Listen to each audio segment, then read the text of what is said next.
Assalamualaikum warahmatullahi wabarakatuh.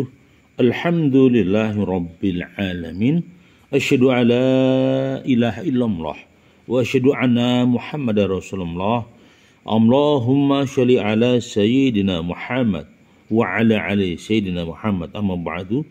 Rabbi shrahli sadri wa yassir li amri waludatan min lisani yafqahu qawli. Baiklah, semoga kita dalam keberkahan dan ridhonya Allah.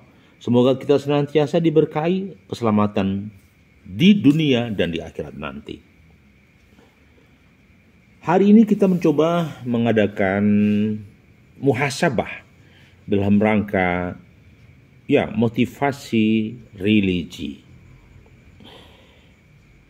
Permenungan yang pertama adalah apa sebenarnya yang membuat seseorang kadang lupa bahwa hidup ini hanyalah musyafir. Dari alam kandungan kita hadir di alam dunia. Kemudian kita akan melanjutkan perjalanan yaitu di akhirat. Di mana di sana adalah negeri yang abadi. Negeri yang panjang waktunya, negeri yang lama masanya dan eranya. Sedangkan di dunia ada batas waktu. Usia bisa sampai 63, 70, 80. Semuanya adalah si izin Allah. Karena apapun di muka bumi ini dicipta Allah serba fana, serba rusak, berbatas waktu. Entah yang sifatnya materi dan non-materi. Seperti misalnya kebahagiaan akan datang dan pergi. Dunia akan datang dan pergi. Kadang kokoh, indah dan luruh. Seperti pelajaran pohon bunga yang tumbuh indah. Lalu kemudian dewasa, tua, luruh, beterbangan jatuh di buminya Allah. Artinya bahwa itulah kehidupan yang tidak fana. Artinya kehidupan fana yang tidak abadi. Nah, ketika kita memberi kekayaan, Allah membantu memberi kita lebih banyak pahala. Ketika kita menyampaikan sedekah kita, Allah memberikan lipat berlipat pahala di dunia dan di akhirat. Dikatakan seorang alim bahwa ketika kita mendandani orang miskin dari kekayaan kita, ketika kita menyantuni orang-orang duafa di dunia, maka kelak di akhirat Allah akan menyantuni kita. Allah akan menolong kita. Ketika harta kekayaan tidak ada nilainya di akhirat, mungkin bernilai di dunia, maka jadikan potensi harta, umur, usia untuk jalan kebaikan. Sementara itu perlu dicermati ketika kita sebagai seorang muslim, hendaklah kita menghindari ketamaan, menghindari keserakahan. Kenapa? Ketika seseorang memperoleh kekayaan dengan keserakahan, hal itu tidak akan pernah memuaskan nafsunya atau menjadikan baik. Keserakahan dan keegoisan adalah sifat yang tidak disukai oleh Sang Khalik Allah Subhanahu wa Ta'ala. Maka saya katakan, teruslah kita berkarya di dalam kehidupan ini. Jadi semoga kita senantiasa Allah meridhoi.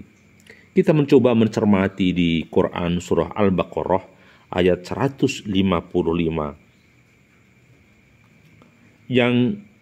Dan sungguh akan kami berikan cobaan kepadamu dengan sedikit ketakutan, kelaparan, kekurangan harta, jiwa dan buah-buahan, dan berikanlah kabar gembira kepada orang-orang yang sabar.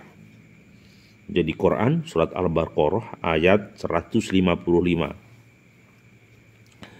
Jadi sudah pasti nasnya, sudah pasti dalam kehidupan ini tidak ada yang abadi. Maka saya katakan Allah lah yang ngatur kehidupan ini. Allah lah yang mengatur segalanya. Maka mau tidak mau kita serahkan saja hidup kita pada Allah. Kita tidak bisa, maaf ini, membiarkan hidup kita tentang perenang, porak-poranda hanya karena ketidaktahuan. Maka saya katakan, marilah kita benar-benar meraih ridhonya Allah. Ya. Jaga diri kita dari cobaan-cobaan itu agar kita lolos dari cobaan. Kadang kita dirasai takut masa depan. Kita ada kadang ketakutan masa depan kita, anak-anak kita bagaimana. Kita ketakutan saat kita tidak panen, mungkin kelaparan. Itulah yang harus dicermati. Maka saya katakan, jika seseorang mencermati itu, bisa dipastikan dia akan senantiasa dalam keberkahan Tuhan Yang Maha Esa dan selalu dalam bingkai ridhonya Allah. Dan kadang kita juga merasa takut dengan kurang harta kita, biaya pendidikan anak-anak kita juga takut jiwa kita juga takut dengan tanaman kita. Semuanya dihantui rasa ketakutan ketika kita takut kehilangan. Kami ulang, ketika seseorang merasa takut, berarti pamrih kepemilikannya tinggi. Sifat kolbu ingin memiliki berarti sangat tinggi. Karena apa? Karena dia dilanda dengan ketakutan kehilangan. Jadi yang benar bagaimana? Yang benar, jalani saja kehidupan ini, tapi jangan pernah merasa takut. Lu kok bisa? Iya. Karena ada Allah. Allah yang akan menyelesaikan, Allah yang akan membantu kita, Allah yang akan mengurai masalah-masalah kita. Kan ada Allah. Kenapa mesti takut? Karena hidup itu pasti silih berganti. Bahagia dan duka itu dinamika. Susah, bahagia, atau sedih gembira itu seni kehidupan, bosku.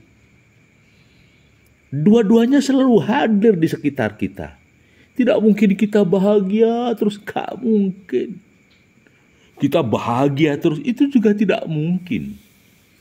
Maka saya katakan, libatkan kolbu kita, hadirkan hati kita di dalam langkah dan kehidupan. Kita selalu menancapkan rasa kepada Yang Esa.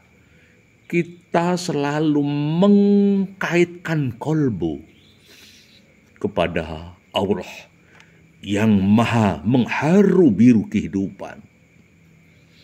Kita yang harus terus menghubungkan hati kepada Sang Ilahi Robi, sehingga bisa dipastikan teraihlah ketenangan hidup, teraihlah ketenangan jiwa, teraihlah tertentraman hati, sehingga bersemayam di dalam kolbu ada ketenangan, ada kesunyian, ada kedamaian, ada kebekuan. Tak ada resah, tak ada takut. Miwah pasrah. Ya. Jadi dalam konsep Jawanya sumarah mawi pasrah. Sumarah mawi pasrah itu apa? Ya, berserah diri dan bertawakal kepada Allah. Jadi usahakan hati kita terus berdetak hanya memuji Allah. Usahakan hati kita terus berdenyut akan senantiasa hadirkan Allah di dalam kolbu. Dan hati yang bertahannya untuk Allah akan selalu menjadi orang asing di antara hati yang berdetak untuk dunia. Hati yang selalu berdegup dengan dunia, maka dia tidak akan pernah meraih kebahagiaan. hati yang dipenuhi ketamakan nafsu, maka jiwanya beku, sulit menerima kedamaian. Yang didapatkan adalah ketidakpuasan. Maka segera penuhi kolbu dengan yang maha biru, yang maha haru biru, yaitu Allah semesta alam. Jadi apapun yang ada di dalam pikiran kita, kekhawatiran, kesedihan, kebingungan, ketidakmentuan, sudah sampaikan kepada Allah. Bawa kepada Allah. Ya Rabb, kenapa hatiku begini ya Rabb? Kenapa tidak menentu ya Allah? Serahkan kepada Allah. Kenapa? Waman tawakkala 'ala Allah fahuwa hasbuh. Bertawakkallah kepada Allah. Berserah dirilah kepada Allah. Biar semuanya diurai. Selesai dan selesai. Tidak ada sisa persoalan. Maka sekali lagi, sampaikan hajat kita kepada Allah. Sampaikan niat-niat baik kita kepada Allah. Dan Allah maha pendengar yang terbaik. Allah mendengarkan kesulitan-kesulitan kita. Dan Allah maha tahu. Allah lah yang membimbing kita. Maka jangan pernah galau, jangan pernah sedih. Bisa jadi mungkin hidup kita tidak sesuai dengan rencana kita.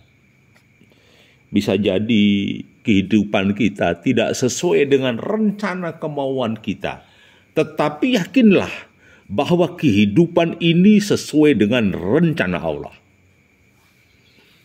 Kok bisa begitu ya? Iya. Kadangkala kita ini sebagai hamba, sebagai makhluk, tetapi perilaku kita seperti pemilik kehidupan. Perilaku kita seperti pemilik alam dan kehidupan. Padahal kita hanya makhluk. Padahal awake dhewe mung wayang gumantung dalang sing mlebokke kotak utawa sing munggah gunung apa sing tarung, semuanya kuasa Tuhan. Maka saya katakan kita kembalikan pada Allah. Ya, Allah lah yang menuntun kita. Allah lah yang memberikan yang terbaik. Apakah profesi kita? Tetapi yang pasti apapun profesi kita harus selamat di dunia dan di akhirat.